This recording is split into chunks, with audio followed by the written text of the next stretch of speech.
Mesdames et messieurs, bonjour. Je vous souhaite la bienvenue à ce webinaire Axis VM sur le thème de l'importation des données.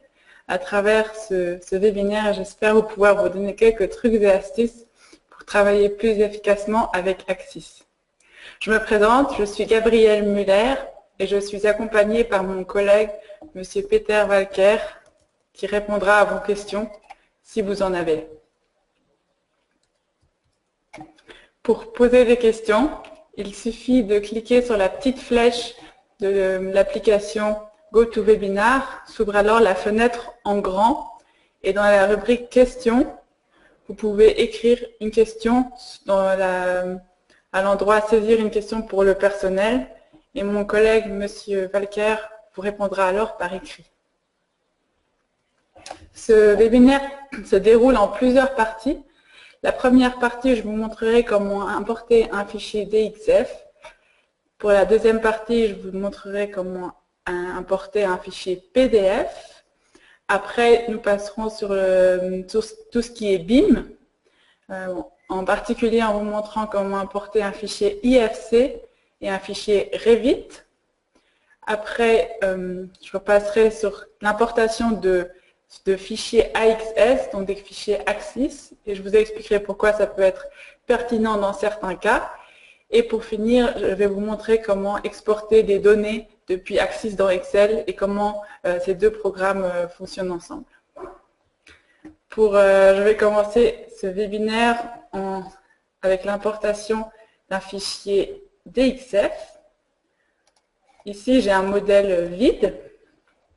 Pour importer un fichier DXF, je vais dans l'onglet Fichier, tout en haut à gauche. Après, je vais ici sur Importer. Et je dois ici choisir le type de fichier que je veux importer. Ici à droite, ici c'est un fichier DXF. Je clique sur le fichier que je veux importer et je clique Ouvrir. S'ouvre alors une fenêtre qui me permet de faire quelques réglages pour l'importation du fichier DXF. En principe, je peux laisser les réglages par défaut. Il est important de faire attention à l'unité des coordonnées, donc mètres, millimètres, et le facteur d'échelle des coordonnées, on peut laisser par défaut et vérifier par la suite, une fois que l'importation a été faite dans Axis, si mon modèle dans Axis correspond aux dimensions de mon fichier DXF. Après, ici, je peux choisir d'importer mon DXF sous forme de nœuds et de lignes. Dans ce cas-là, tous les éléments du dessin dans mon DXF vont être interprétés comme des lignes et des nœuds dans Axis. Et ces éléments pourraient être directement utilisés pour créer le modèle dans Axis. Il faut savoir que cette option nœuds et lignes est optionnelle dans Axis. Donc, ce n'est pas par défaut. La deuxième option, qui est toujours possible, c'est l'option d'importer en calque de fond de plan. Dans ce cas-là, mon fichier DXF sera importé comme un plan et restera en fond d'écran dans Axis. Il n'aura pas d'interaction avec mon maillage ou avec mon modèle statique proprement dit. Après, je peux choisir aussi la position. Par définition, si je ne clique rien pour la position, Axis va lire la position de mon fichier dans le DXF et va reprendre la même position pour le fichier Axis, ce que je vais faire maintenant. Donc, je clique sur Valider et j'ai alors mon plan DXF qui s'affiche ici.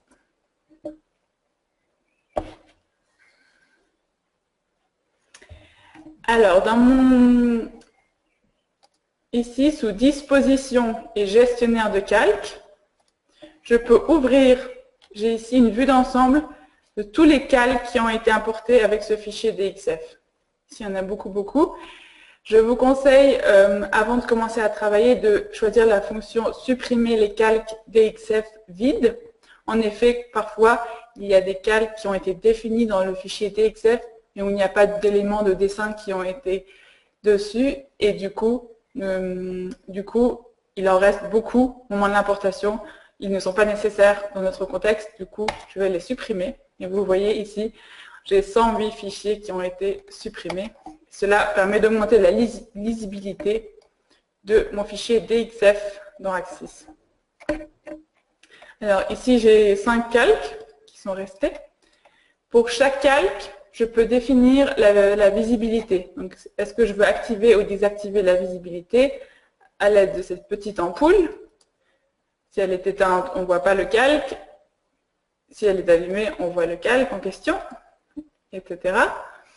Après, j'ai aussi l'option détection de calque, qui est la petite flèche ici. Ici, elle est désactivée, c'est-à-dire que je ne pourrai pas, Axis ne va pas capter la ligne quand je parcours la souris sur mon calque. Et je peux la réactiver en cliquant dessus. Donc, par exemple, ici, elle est désactivée. Si je vais avec ma souris dessus, il ne va pas trouver qu'il y a un calque. Par contre, si je retourne dans mon gestionnaire de calque, soit par l'onglet disposition gestionnaire de calque, soit directement par la touche F11, que je réactive ici, avec valider, et bien Axis, il va voir, il va comprendre que c'est une ligne, et il va me montrer avec la petite flèche de la ligne. Je retourne ici.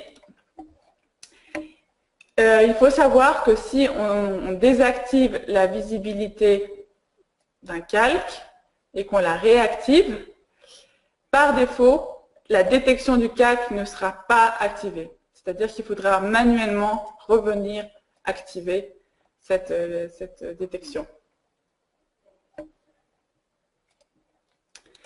Maintenant, si je veux déplacer mon calque, je peux faire ça avec les fonctions usuelles que j'utilise dans Axis VM, dans la barre d'icônes, dans la barre de fonctions à gauche, sur ici, translater, copier.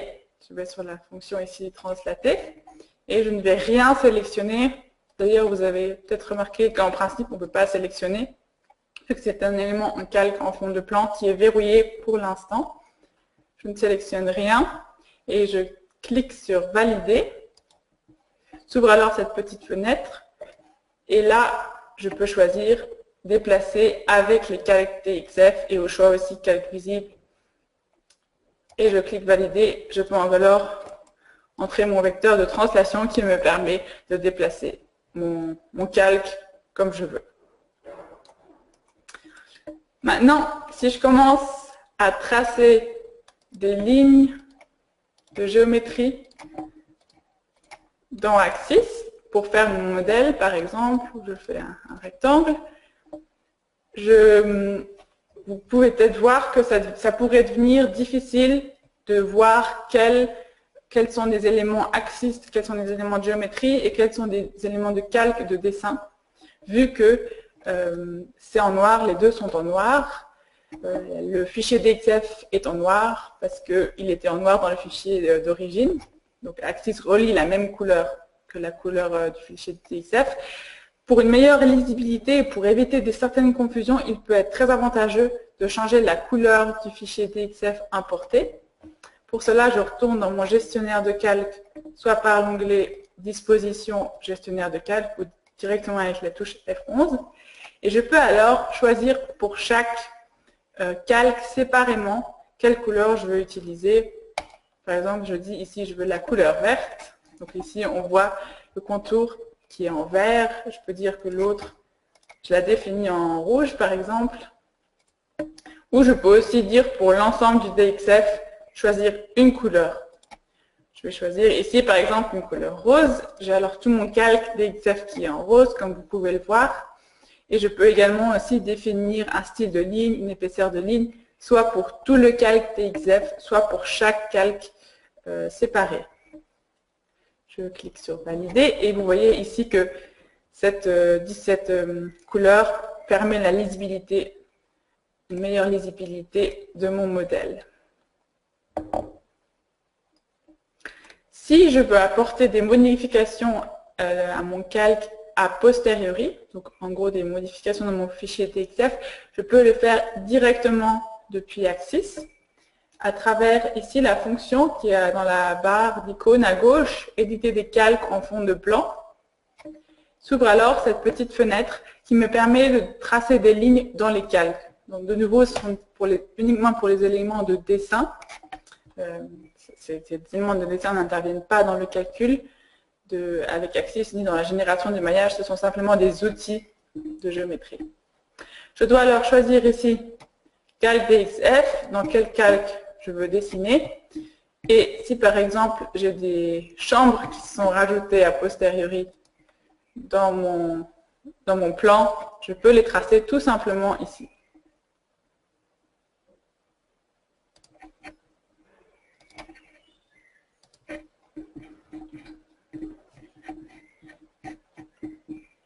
Je ferme maintenant mon éditeur de calque. Maintenant, si j'ai envie de d'effacer des éléments de mon calque DXF, vous avez déjà vu tout à l'heure, on ne peut pas le faire directement comme ça dans Axis, comme on effacerait une ligne de géométrie, par exemple, avec la touche Delete.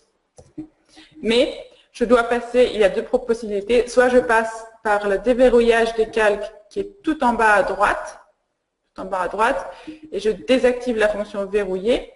Dans ce cas-là, je peux sélectionner les éléments de mon calque et je peux par exemple effacer les lignes que je viens de tracer avec la touche Delete. Et alors, on a ici cette fenêtre qui s'ouvre, qui me permet d'effacer les calques en fond de plan. J'ai une autre possibilité, si je ne veux pas déverrouiller mes calques, je peux retourner ici dans l'éditeur de calques. Donc maintenant, Axis se remet en mode dessin et je peux de nouveau sélectionner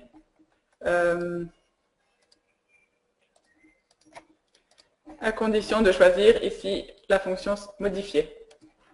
Je peux sélectionner et de nouveau, avec la touche Delete, effacer ce dont j'ai plus besoin.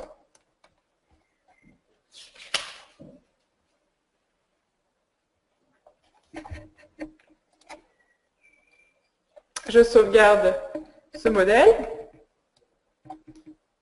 et je le ferme.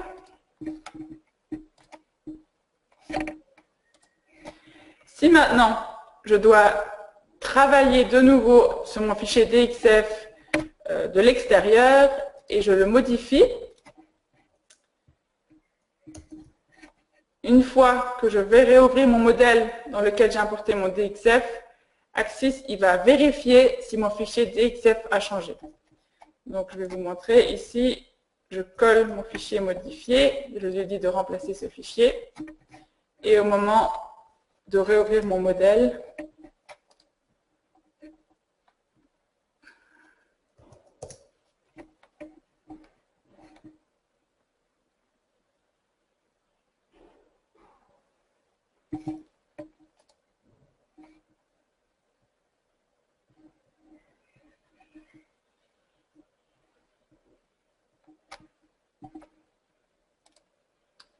je réouvre le même modèle. Axis va vérifier si mon fichier DXF est toujours le même. Ici, mon fichier DXF a changé. Donc, il me donne une petite indication. Est-ce que vous voulez changer? Est-ce que vous voulez mettre à jour les calques DXF? Je dis oui. Et du coup, j'ai mon nouveau calque DXF qui est importé. Il peut arriver, comme par exemple c'est le cas ici, que lors de l'importation de fichiers DXF, les lignes ne se croisent pas exactement en un point. Vous voyez ici, elles ne se coupent pas. Ceci est dû à une petite imprécision géométrique, une imprécision de dessin. Ce n'est pas un problème en soi, il faut juste faire attention au moment de créer le modèle statique, de relier ces deux lignes pour pouvoir faire travailler ces deux éléments de structure au même axe. Je vais ouvrir un nouveau modèle pour vous montrer l'importation de fichiers PDF. En gros, l'importation de fichiers PDF se fait de la même manière, une manière très similaire à l'importation de fichiers DXF. De nouveau, je retourne sous l'onglet Fichier, Importer. Je choisis le type de fichier importé. Donc ici, je dois changer en PDF. Je clique sur Vue en plan et j'ouvre. De nouveau, il s'affiche une fenêtre avec des petits réglages que je dois faire. Je vais choisir les réglages de base, mais en gros, ce sont exactement les mêmes. Importer le texte, je peux de nouveau choisir soit importer le PDF sous forme de calque de fond de plan ou sous forme de nœuds et lignes. Ici, de nouveau, la fonction importée sous forme de nœuds et lignes, c'est un module optionnel dans Axis. Et ici, je choisis la position. Vous voyez, l'importation prend un peu plus de temps que pour les fichiers DXF, mais ça reste tout de même raisonnable. Voilà, et alors ici, je choisis où je vais mettre mon PDF. Ici, pareil comme pour les DXF, je peux aussi tourner mon plan avec la fonction usuelle tout à gauche. Ici, faire tourner, je ne sélectionne rien, valider. Et avec déplacer et en cochant la fonction avec calque PDF DXF, je choisis mon vecteur de rotation de 90 degrés et j'ai alors mon plan en horizontal. Vous voyez ici, les textes n'ont pas été importés sous forme de texte, mais sous forme de lignes. Et si je déverrouille la fonction, enfin le calque PDF, comme j'ai fait pour les calques DXF, tout en bas à droite, hein.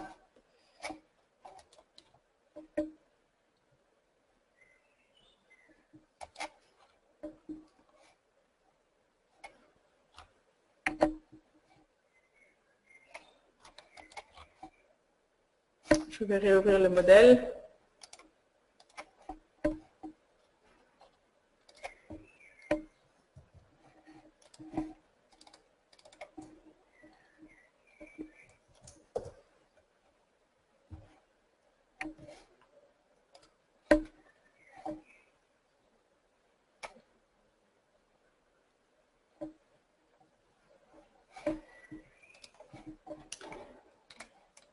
Si je déverrouille ici en bas à droite le PDF, je peux effacer ici mon texte comme des lignes usuelles dans Axis.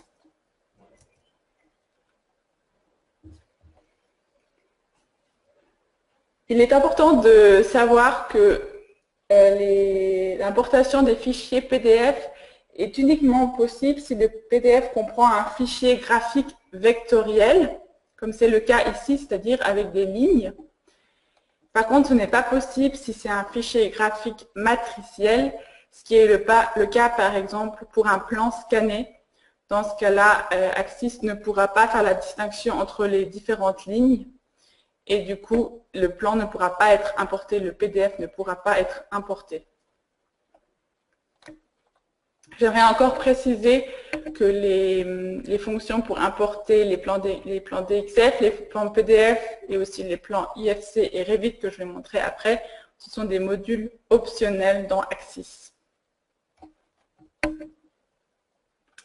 Maintenant, venons au sujet suivant sur le thème du BIM. Pour cela, je vais réouvrir un nouveau modèle.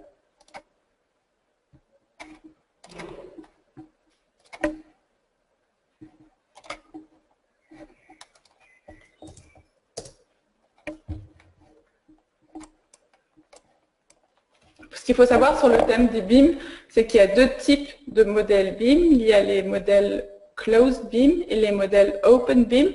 Les Closed BIM, ce sont tous les modèles qui sont faits à partir d'un fichier qui est relié à un programme. Donc, ce sont comme par exemple Revit. Et les fichiers OpenBIM sont les fichiers qui sont possibles, qui peuvent être lus par chaque programme qui permet l'importation de ce modèle en particulier, ce type de modèle en particulier, par exemple les fichiers IFC. Donc Revit c'est Closed BIM, OpenBIM ce serait les fichiers IFC par exemple. Ici je vais vous montrer les deux types de fichiers en commençant par l'importation de fichiers IFC qui se fait d'une manière similaire à l'importation de fichiers DXF et PDF que je viens de vous montrer. Je vais alors de nouveau dans l'onglet Fichiers tout en haut à droite. Je vais sur Importer. je choisis le type de fichier à importer. Ici, c'est IFC. Et je prends le premier fichier, ouvrir. De nouveau, ici, j'ai quelques réglages à faire. Je peux laisser les réglages par défaut. La seule chose qu'il faut vraiment définir, c'est si je veux que mes trous soient importés comme trous, si je veux faire adapter le bord du domaine autour de mon trou. Je vais choisir cette fonction ici et je clique sur Valider. En quelques secondes, j'ai alors mon fichier IFC qui est importé. Dans le registre éléments, tout à la fin, ici, j'ai la fonction modèle architectural qui me permet de passer de ce fichier de géométrie en modèle statique. Ce qu'il faut savoir, c'est que dans les fichiers IFC, ils contiennent la géométrie de mon bâtiment et aussi le matériau, sans propriété, mais AxisVM est capable de lire le matériau contenu dans le fichier IFC et de le relier à un matériau de sa bibliothèque des matériaux qui aura alors des propriétés. Donc je clique ici sur modèle architectural. J'ouvre alors cette petite fenêtre. Je dois de nouveau faire quelques réglages. En particulier, sélectionner quel type d'éléments je veux importer et quels étages, à condition que les étages aient été bien définis dans mon modèle IFC. Je continue et je dois choisir quel type d'élément je veux convertir en modèle statique. Je sélectionne tout, valider. Et là, je dois choisir pour chaque type d'élément comment je veux le convertir. Alors, d'abord pour la dalle, je choisis si je veux en plaque ou en coque. Ici, je suis en 3D, donc je choisis la fonction coque. Pour les matériaux, soit je demande à Axis d'aller lire le matériau du fichier IFC et de le comparer avec sa bibliothèque de matériaux. Soit je dis non, toutes les dalles doivent être en C3037. Dans ce cas-là, ce sera fixé. Moi, je laisse sur automatique. C'est pareil pour l'épaisseur. Je dois dire à Axis quelle épaisseur il doit aller lire dans le fichier IFC pour la transformer en hauteur, en épaisseur statique pour Axis. Donc, par exemple, ici, je dis si je veux prendre la chape ou pas, ou si je veux introduire une épaisseur prédéfinie que je définis moi-même. Moi, je vais laisser les valeurs par défaut. Même chose pour les murs, c'est exactement le même type de réglage, avec en plus ici la possibilité de mettre des articulations. Par exemple, si c'est des murs en maçonnerie, je peux directement, au moment de l'importation, dire qu'il y a des rotules en haut et en bas, et ça m'économise du travail pour la suite. Après, pour le poteau, le même type de réglage, je dois choisir ici, je peux encore mettre des articulations en Y et en Z séparément, si c'est nécessaire. Moi, je vais mettre ici juste en Y. Et pour la poutre, c'est exactement le même type. Je choisis si c'est des nervures ou des poutres. Je choisis le matériau. Et ici, en plus, je choisis la section transversale qu'Axis va aller lire dans le fichier IFC et trouver l'équivalent dans sa bibliothèque des matériaux. J'ai encore la fonction toit. Ici, il n'y a rien affiché parce que nous n'avons pas de toit. Ce qu'il faut savoir, c'est que dans Axis, toit, ce n'est pas seulement un toit dans le sens commun du terme. C'est en fait tous les éléments qui ne sont pas ni en perpendiculaire ni horizontaux. Donc ça peut être par exemple aussi une rampe qui va au sous-sol. C'est considéré comme un toit, même si ce n'est pas un toit dans le sens courant du terme. Ici, j'en ai pas, mais je pourrais en avoir. Je valide. Et en quelques secondes, j'ai un joli modèle statique. Si je désactive la visibilité de mon calque IFC, je vois alors mon bâtiment ici. Je change juste la disposition. Mon bâtiment en béton. En zoomant, alors on voit ici que j'ai les rotules qui ont été bien définies, les rotules sur les murs. Et par contre, je vois qu'il y a encore quelques ajustements à faire, entre autres les axes qui ne coïncident pas et les points qui ne sont pas reliés. Ceci, je peux le faire directement avec mes les outils usuels que j'utilise dans AXIS-VM, entre autres, par exemple, la fonction déplacer. Ici, hop, valider, déplacer, et j'ajuste ici. Pareil, il faudrait faire ça à chaque endroit, ajuster, relier les points, mais ça m'économise quand même beaucoup de travail pour la modélisation.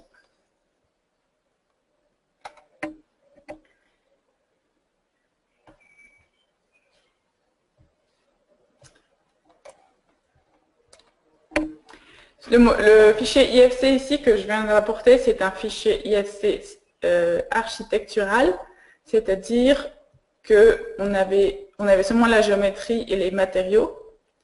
Maintenant, j'ai aussi la possibilité d'importer un fichier IFC statique qui peut comprendre, entre autres, le maillage, les charges, les conditions d'appui. Je vais vous montrer ça avec un nouveau modèle.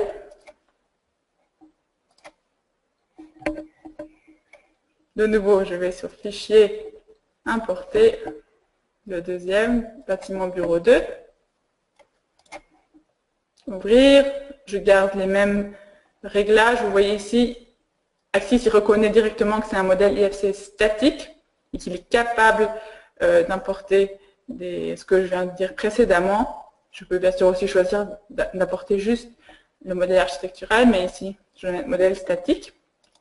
Je valide et en quelques secondes, j'ai mon modèle IFC sans passer par la case éléments, ici, modèle architectural, ce qui est plus confortable.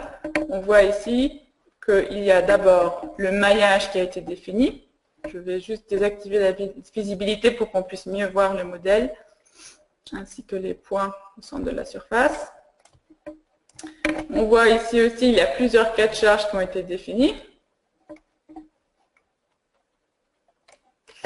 Les types d'éléments ont directement été définis. Ici, on a un poteau d'une section et d'un matériau bien défini. On a aussi les domaines qui sont bien définis. Et j'ai aussi l'appui surfacique pour le radier. Et vous voyez ici, si je zoome ici, avant j'avais encore un petit ajustement à faire. Ici, j'en ai plus. Pour les modèles statiques, il y a moins d'ajustements à faire. Il y en a quelques-uns, mais si le fichier IFC statique du départ était bon, je suis presque prête pour pouvoir lancer mes calculs avec ce modèle. Bien entendu, si le fichier IFC de base est de mauvaise qualité, le modèle statique transformé dans AXIS sera également de mauvaise qualité.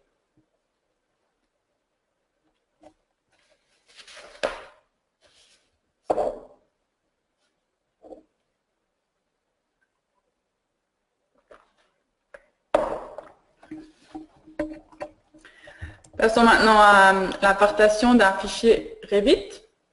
J'ouvre de nouveau un modèle vide. Ce qu'il faut savoir dans Revit, c'est que l'importation se fait de manière particulière et le meilleur moyen, le fichier qui donne la meilleure qualité pour conserver la meilleure qualité du fichier Revit de départ, c'est de passer par le biais du fichier ARRAE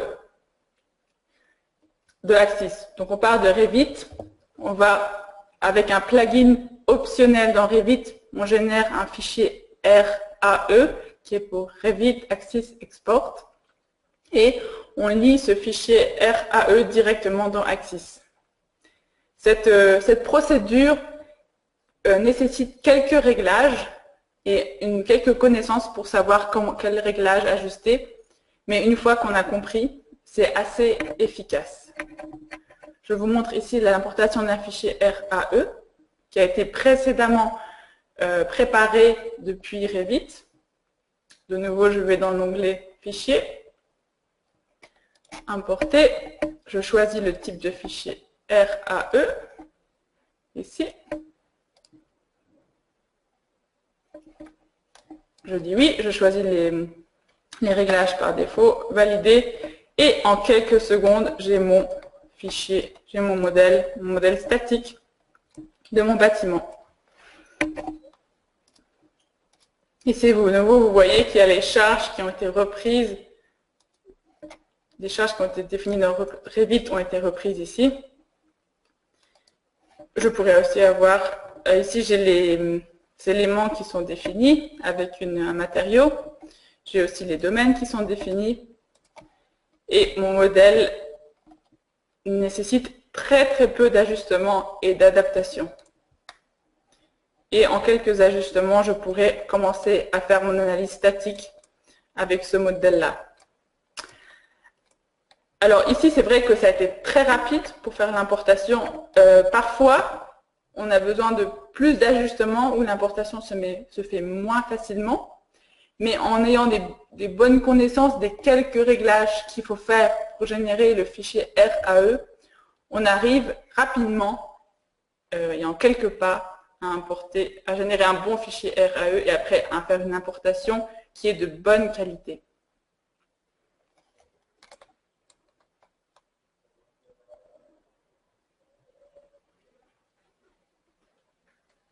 Le prochain sujet sera sur l'importation de fichiers AXS, donc de fichiers Axis.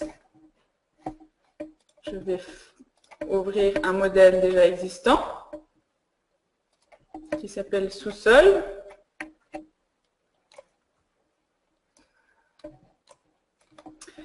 Si maintenant c'est mon sous-sol ici que je veux, sur lequel vont venir se poser deux bâtiments A et B, qui sont définis dans deux autres fichiers AXS différents, au lieu de les copier-coller, je peux directement les importer ici par la fonction importer que je viens d'utiliser tout au long de cette présentation.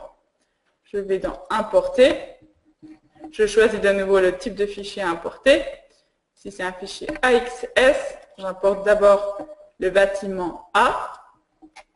Et ici, je dois choisir si je veux combiner les quatre charges avec le même nom. Je vais dire oui et je valide. Voilà, j'ai alors mon premier bâtiment qui vient se poser ici. Si je choisis pas de la position, si je laisse Axis faire tout seul, il va lire la position de mon bâtiment dans le modèle d'où il vient, dans le modèle d'origine, et il va reprendre cette même position pour le positionner dans ce modèle-ci. Et vous voyez dans charge, j'ai que deux poids propres. Axis a su lire les deux cas de charge. Et il a vu que c'était le même pour les deux modèles, le modèle à importer et le modèle de base. Et du coup, il a combiné ces deux. Il a combiné ces deux cas de charge en un. Maintenant, si j'apporte le bâtiment B, de la même manière, bâtiment B, mais que je ne choisis pas la fonction combiner les cas de charge avec le même nom. Axis importe mon deuxième bâtiment qui vient d'apparaître à gauche, je change de représentation. On voit ici le deuxième bâtiment à gauche. Et pareil, il a eu la position du fichier AXS de départ pour pouvoir le reposer dans le fichier AXS ici. Et ici, par contre, vu que je n'ai pas choisi la fonction combiner les cas de charge qui ont le même nom, si je vais dans le registre charge et je regarde la liste des cas de charge, j'ai deux fois poids propre, j'ai deux fois charge utile, parce que Axis les a laissés séparés. Maintenant, je peux, au lieu de laisser faire par défaut, laisser positionner par défaut, je peux faire à la main aussi. Je retourne dans Fichier, Importer, Bâtiment A, Ouvrir, Position. Et vous voyez ici,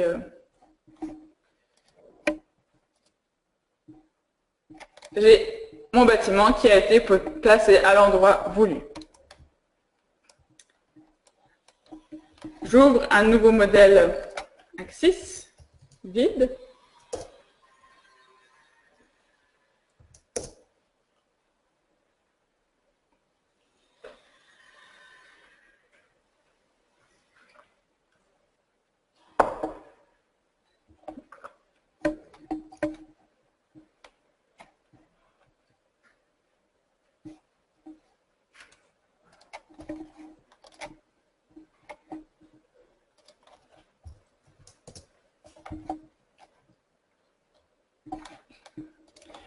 Je peux utiliser la même fonction copier-coller que j'utilise dans tous les autres programmes avec les touches CTRL-C, CTRL-V. Je peux aussi l'utiliser dans AXIS-VM, simplement en sélectionnant la partie que je vais copier. Sur mon clavier, je fais alors CTRL-C. Et dans mon nouveau modèle vide, je clique CTRL-V avec mon clavier et de nouveau, j'ai copié mon modèle ici. Je change de représentation et vous voyez, ça s'est fait très simplement. Ce qu'il faut savoir, c'est si j'ai un grand parti de bâtiment à copier, je vous recommande de ne pas passer par cette fonction CTRL-C, CTRL-V parce que ça passe par l'intermédiaire de Windows et si j'ai beaucoup d'éléments, parce que j'ai un grand bâtiment à copier, il y a des éléments qui peuvent se perdre, des informations qui peuvent se perdre par cet intermédiaire. Et donc pour éviter ces petits accidents, je vous conseille alors de sauvegarder cette partie du modèle que je veux copier dans un nouveau modèle. Et après, dans le modèle ici, où je veux insérer, où je veux coller cette partie, à utiliser la fonction fichier ici importer et importer ce fichier AXS. De cette manière-là, le copier-coller ne passera pas par Windows et sera plus certain au niveau de la qualité de la transmission des données.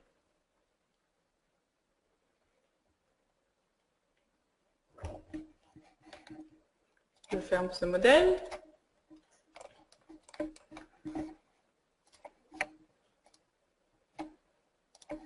Et on est déjà arrivé au dernier sujet de cette présentation, qu'il s'agisse de la connexion, les liens qu'on peut faire entre AXIS et Excel.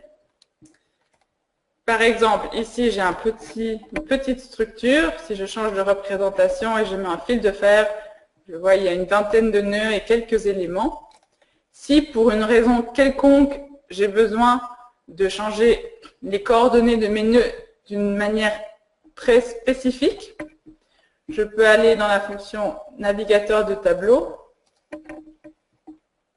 Sous nœuds, je trouve alors la liste avec tous les nœuds. Je vais copier ces nœuds en les sélectionnant et avec mon clavier, je fais CTRL-C.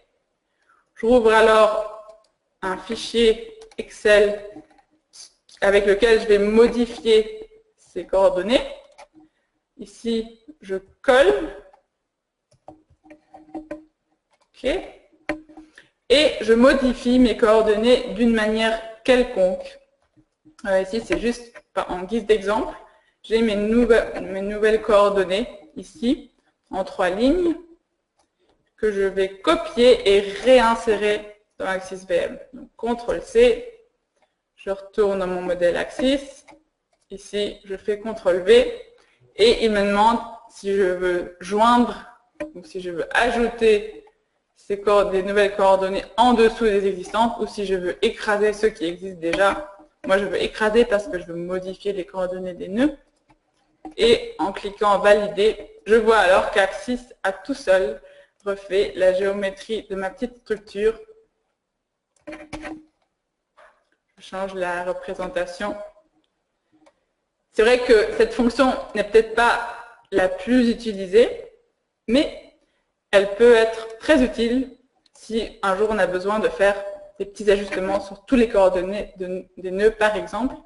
Entre autres, j'aimerais aussi vous dire que tous les tableaux qui se trouvent dans le navigateur de tableau, que ce soit pour les nœuds, mais aussi après quand vous aurez les résultats, tous les tableaux sont 100% compatibles avec Excel. On peut les exporter vers Excel et on peut aussi, comme vous avez vu, comme je viens de faire pour les coordonnées des nœuds, les importer pour changer directement dans AXIS.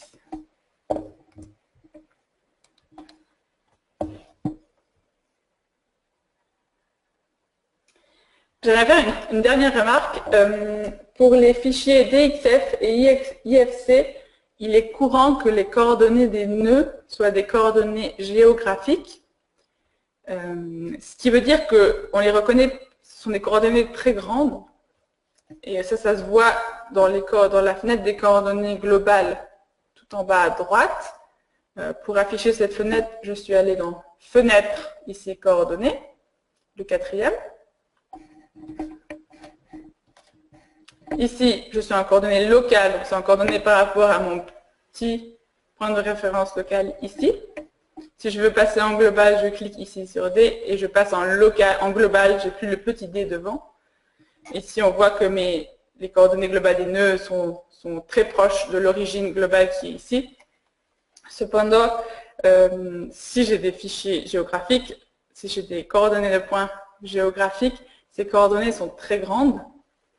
Le petit souci avec ça, c'est que dans le système d'équations qui est utilisé pour résoudre le système statique, ces très grandes valeurs de coordonnées se rapprochent numériquement des valeurs d'un système instable.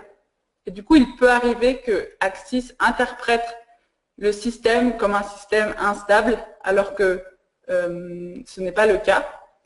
Et du coup, pour éviter ces fausses alertes, on vous conseille de déplacer alors tout le modèle vers l'origine globale ici. D'ailleurs, au moment, si vous importez des nœuds ou un fichier DXF ou un fichier IFC qui est en coordonnées géographiques, Axis va reconnaître et vous pourrez choisir alors de déplacer à l'endroit de départ à l'origine globale.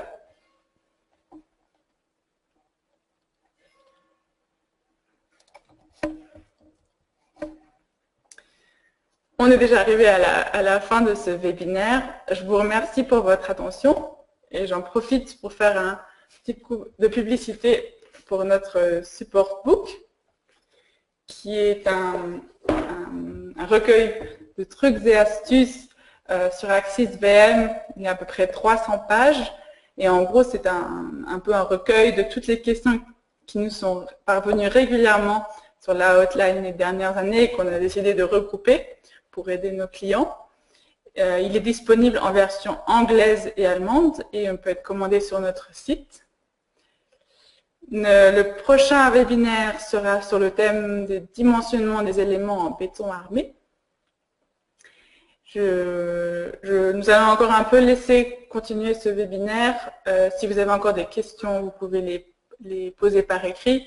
Mon collègue, M. Valker, vous répondra. Et je vous souhaite une bonne journée et à la prochaine. Au revoir.